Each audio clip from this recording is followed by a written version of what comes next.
नमस्कार दोस्तों, आप सभी का स्वागत है आपके YouTube चैनल ज्ञान एकेडमी में। आज हम बात करने जा रहे हैं यौन उत्पीड़न के बारे में। यौन उत्पीड़न क्या चीज़ होती है, उसके बारे में बात करेंगे। तो यौन उत्पीड़न के लिए 2000 के अंदर एक एक्ट भी बना था, यौन उत्पीड़न अधिनियम 2013।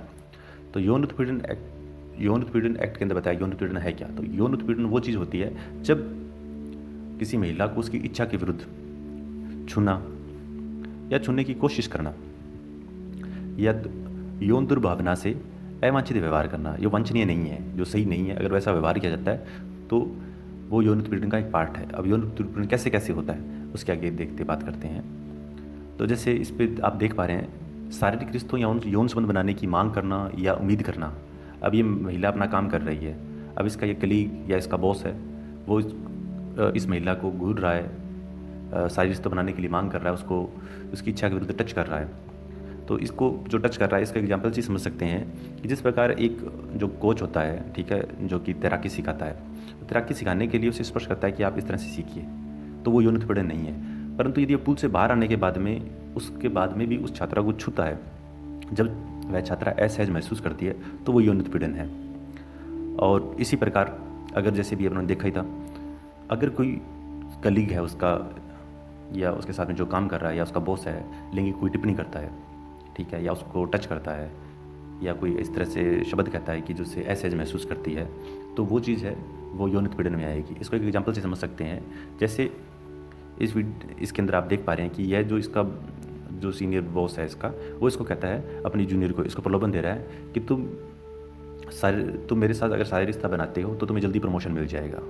तो ये क्या है, ये एक यौन उत्पीड़न का पार्ट है। या फिर काम कर रही है कोई महिला, तो उसका जो बॉस है, कलीग है, उसे जोर जबरदस्ती कर रहा है, यानी उसकी सहमति के विरुद्ध कर रहा है, तो वो यौन उत्पीड़न का पार्ट माना जाएगा। या फिर जब कोई कलीग या सहकर्मी काम कर रही है तो उसके साथ अश्लील बातें कर रहा है, उसका कलीग अश्लील तस्वीरें दिखा रहा है या कोई ऐसी सामग्री दिखा रहा है, उसको टच कर रहा है, तो ये जो सभी जो अपने बातें कर रहे हैं, ये सभी की सभी यौन उत्पीड़न के अंदर शामिल होती है।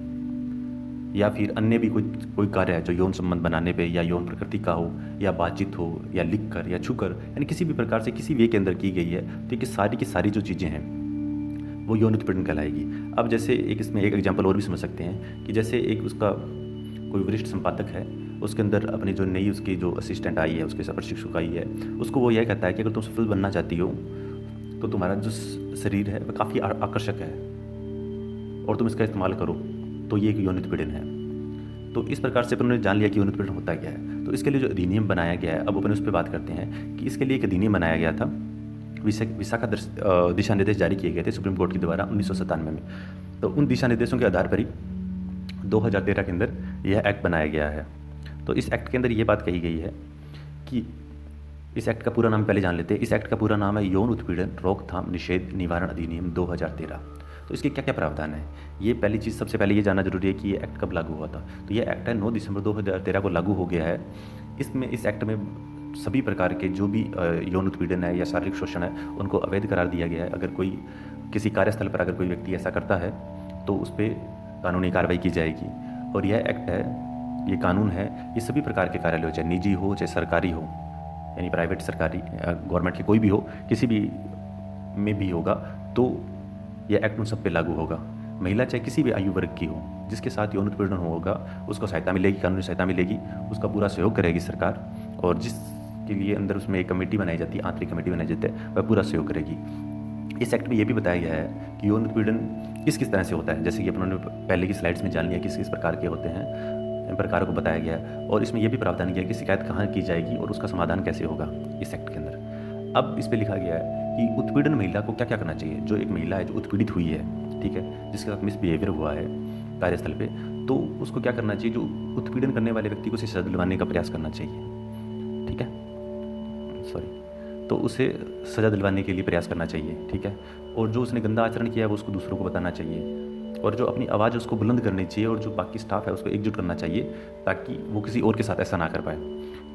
जो व्यक्ति किसी महिला को उत्पीड़ित कर रहा है तो उस उत्पीड़ित महिला को, यानी जो पीड़ित महिला है, उसको अपने उच्च अधिकारी लिखित में या मौखिक रूप में उसको जानकारी देनी चाहिए। अगर वो ऐसा नहीं कर पाती है, अगर वहाँ पे दबाव ज़्यादा है कि वो ऐसा काम नहीं कर पाती है, तो पुलिस की सहायता ले सकती है, मान्य प्राप्त जो कोई गैर सरकारी संगठन है उसकी मदद ले सकती है, या आसपास में कोई प्रतिष्ठित कोई व्यक्ति है ठीक है, कोई फेमस व्यक्ति है जो ये काम कर रहा है कि सहायता कर रहा है सबकी, तो उनकी उनकी सहायता ले सकते हैं, उससे कर सकते हैं। अब लास्ट में लिखा है शिकायत कहाँ करें।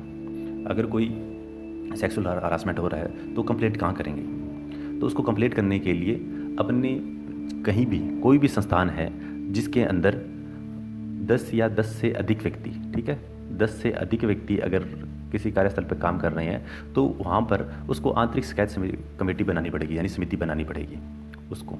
उसके अलावा जब जो शिकायत कर रही है, जो पीड़ित महिला शिकायत कर रही है, उसको जो घटना घटित हुई है उसके 3 माह के अंदर उसको उस घटना के बारे में अपने उच्च अधिकारियों को या फिर अपनी जो आंतरिक समिति बनाई गई है उसके अंदर उसको बताना चाहिए।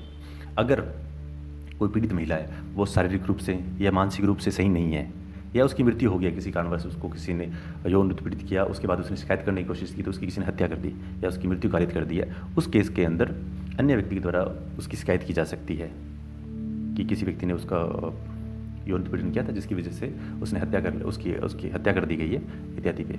इसके साथ के अंदर ही जो अपने बातें की हैं, ये शॉर्ट के अंदर अपने समझने की कोशिश की है कि यौन उत्पीड़न है क्या। और मैं उम्मीद करता हूँ दोस्तों कि आप सभी को ये कॉन्सेप्ट है क्लियर हो गया कि यौन उत्पीड़न क्या है। और अगर फिर भी किसी का कोई कुछ रह गया हो, कुछ डाउट्स रह गए हैं, तो आप प्लीज़ कमेंट कीजिए, आपके डाउट्स क्लियर किए जाएंगे जहाँ तक संभव होगा। और अगर आपको ये वीडियो अच्छा लगा है तो प्लीज़ इसको लाइक कीजिए, शेयर कीजिए, सब्सक्राइब कीजिए इस चैनल को। Thank you.